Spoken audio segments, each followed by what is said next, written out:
Oleg Zendel, who will present the paper.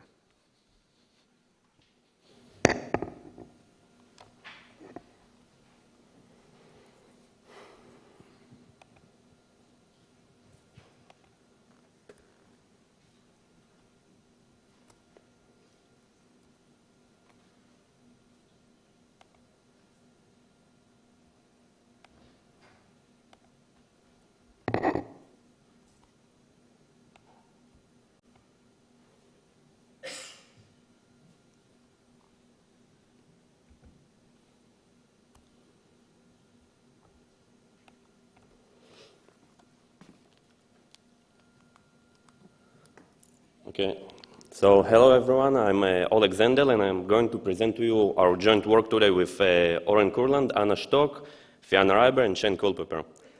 Now, just before I begin, I would like to thank CGIAR for the student travel grant.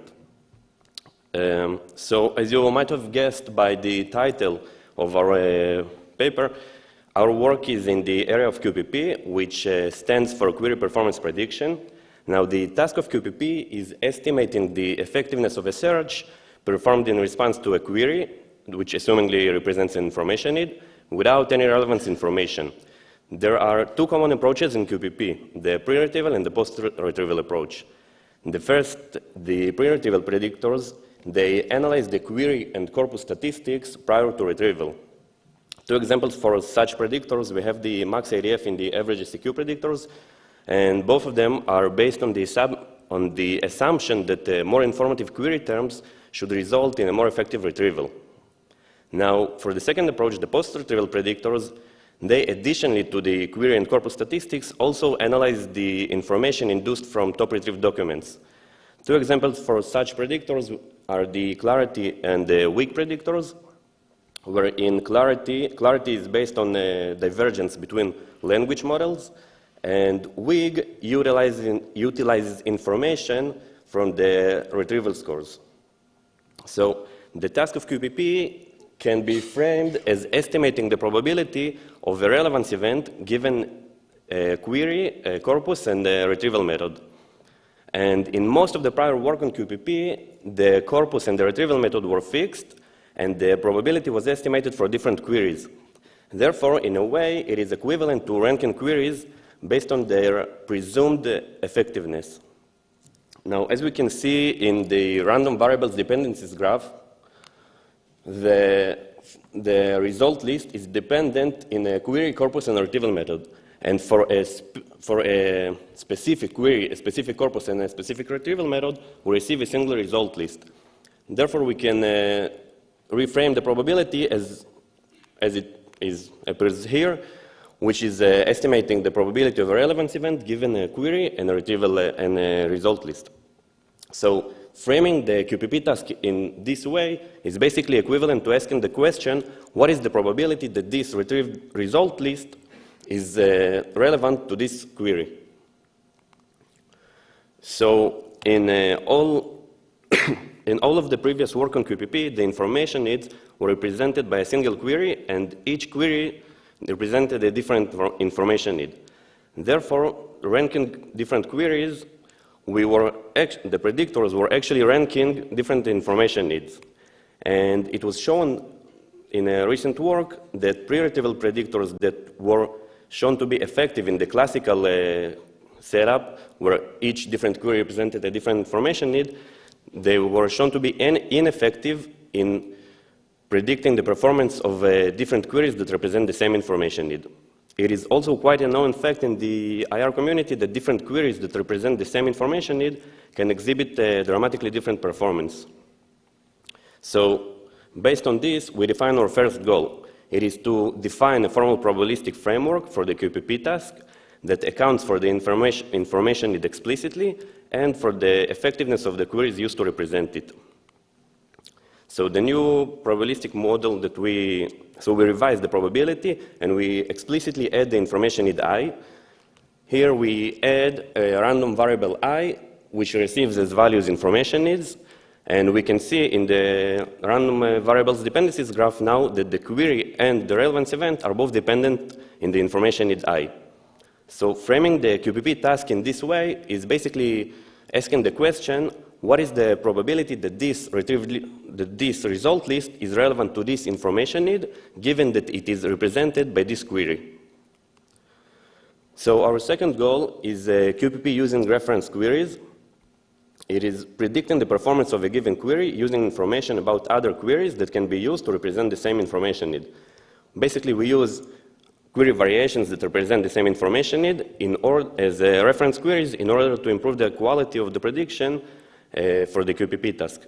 Now, just as a side note about query variations, they can be generated by humans, as it was done in the datasets that we have used in our work, or they can be generated automatically, as it was done in several papers that you can see here, using a search systems CLI graph. So just before diving into our model, I would like to mention some related work that had a strong influence on our model. So there were a few works that were estimating the extent to which a query represents an information need, and at least as far as we know, there was only a single one that has done it in the purposes of improving the prediction quality in QPP, and there were a few of them that have done it in order to improve the effectiveness of the retrieval. There was also a work by Stock et al. That has shown that we can use reference result lists that were generated by different retrieval methods in order to improve the prediction quality in the QPP task. And query variations were utilized also to boost the retrieval performance in several works. So what we do is actually using query variations as reference queries in order to improve the prediction quality in the QPP task. So this is our model. We first define QI as the set of the reference queries. The reference queries are all the query variations that can be used in order to represent the same information need I. And here we have the estimator of the probability of a relevance event using reference queries. And we have the estimator for the probability that a specific reference query, which we will denote with Q prime, is chosen as a proxy for the information need. So first, we will choose how to estimate this part marked in red here. So we can see in the random variables dependencies graph that the queries are dependent only in the information need I. Therefore, we can omit all the other variables and remain only with I.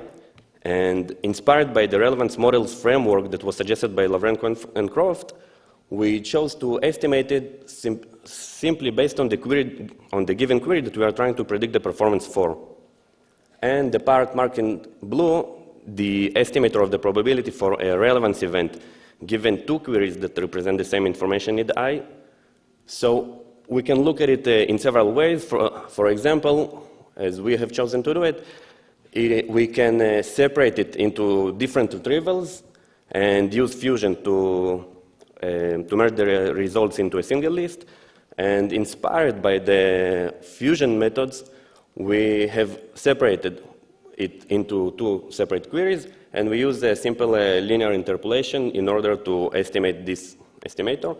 And now, by plugging back in both of these parts into the original expression, we receive our final estimator, as you can see it up here.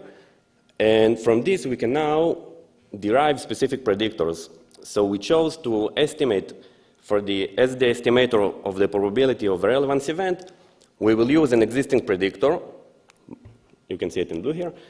And as for the estimator for the probability that a specific reference query is chosen based on the query we are trying to predict, we will use an inter-query association measure, marked in red here. So just to give you an example for a specific predictor of our method, for example, we can choose that an existing predictor will be the weak predictor, post-retrieval predictor, and as an association measure, we will choose RBO, which stands for ranked biased overlap. And then we receive a specific predictor, which we will denote, which we will refer to it as ref-RBO, simply by plugging in the weak predictor and the RBO association measure. So in our work, we have used two collections, the robust and the ClueWeb 12 category B track collections. We will present results here only when using the average SEQ, max ADF pre-retrieval predictors and the weak post-retrieval predictor on ClueWeb 12. And our method will be only with the association measure RBO. In our paper, you can find many more results. We have tested it on many predictors, and the prediction quality patterns were similar for all the predictors that we have tested on both corpora with all the association measures. So as a retrieval effectiveness, the retrieval effectiveness here will be measured using average precision, and the prediction quality is measured by Pearson correlation between the AP values of the queries and the predicted values. We have used two data sets for the query variations. The first one is the Trek Core 2017 for robust, and the second one is UQV100 for the ClueWeb 12. And in this table, we can see some of the simple statistics. So for each one of the 100 original topics that we have in ClueWeb 12, we have approximately 46 query variations on average per topic, with a standard deviation of almost 19. And here on the graph on the left side, the y-axis is the AP effectiveness, and all the blue pixels are the AP scores of all the query variations per topic, and the topics are simply sorted by the AP value of their median query variation on the x-axis. And we can see here that on per topic basis, there's a high variance of retrieval effectiveness across query variations. We can also see the small dots here are actually the original track title queries. In all of the prior work in QPP and retrieval, the queries were simply the titles of the topics. So from now on, I'll refer to them as the track title queries. And we can see that they can be much higher or much lower than the median of the topic. So here we see a comparison of prediction quality for existing predictors. And we have the average SEQ and the max IDF predictors. The values are Pearson correlation. And we can see that for the existing predictors, the prediction quality varies for queries with different retrieval effectiveness. More specifically, we see that average SEQ outperforms the max IDF predictor for the track title queries and for the queries with the maximal AP values per topic. But on the other hand, we see that the max IDF outperforms average SEQ for the median AP and the minimal AP queries.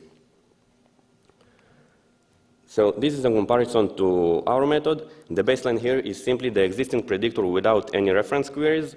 So here we compare it to the average SEQ pre-retrieval predictor, and using our method as a ref RBO, which is simply our method with the RBO association measure, and as the existing predictor, we are using average SEQ. And we see that the method outperforms the basic predictor in all cases, regardless of the effectiveness of the query. Here, this is, again, a comparison with the WIG post-retrieval predictor. And again, we see the same patterns. So further experiments have shown that using even a single highly effective query variation as a reference query, it can significantly improve the prediction results. And moreover, the higher the effectiveness of the reference queries, the higher the quality of the prediction. And using low reference queries results in a decreased boost prediction quality, which means that we simply need to add as much queries as we can in order to improve the quality if we have really low quality, really low effectiveness queries as reference queries. So just to sum it up, we have proposed a novel probabilistic framework for QPP, one that explicitly accounts for the information and the queries used to represent it. We have shown the merits of representing the information with multiple queries, at least for the QPP task. And in our paper, you can find much more further analysis of the various factors and their effect on the prediction quality. And last is that we demonstrate the effect of query effectiveness on the prediction quality. So thank you for listening. So we have time for questions.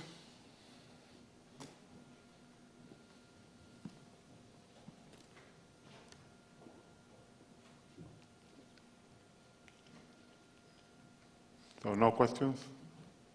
Yeah, one question up there.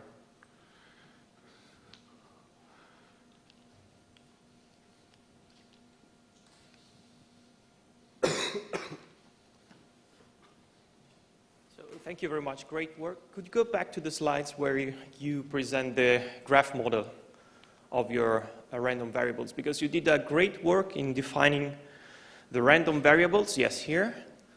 And then when you develop the model, have some troubles because you add a random variable q first, or q prime, which is, I think, all the variants of the q, not here in the following slides. And then I would suggest to add that random variable. So whenever you create the new queries, I would add a random variable in this graph. And then there is another step that I would suggest to correct because you have done all this work in defining a model. Could you go a couple of slides after this? Forward or backward? Forward. Sorry, forward? Yes. Here, when you say that you make a linear interpolation with lambda, you're actually introducing a Bernoulli random variable with parameter lambda. So again, there are a couple of steps I would suggest to improve because you have done all this work, and then there are some steps. For example, q prime. Why haven't you added q prime somewhere in the graph? Well, here we use capital letters as random variables, and the lowercase letters are the values. Simply for brevity, we omit the random variables except for the relevance event. So the random variable q receives as a value either q or a q prime. So these are actually values of the same random variable. I'm not sure in the conditional probability you have q and q prime, so I assume that you have two random variables, one q and q prime. But anyway, I can catch you up later. Okay. It's very interesting. Thank you. Thank you. Any other question? No? So let's thank the speaker again.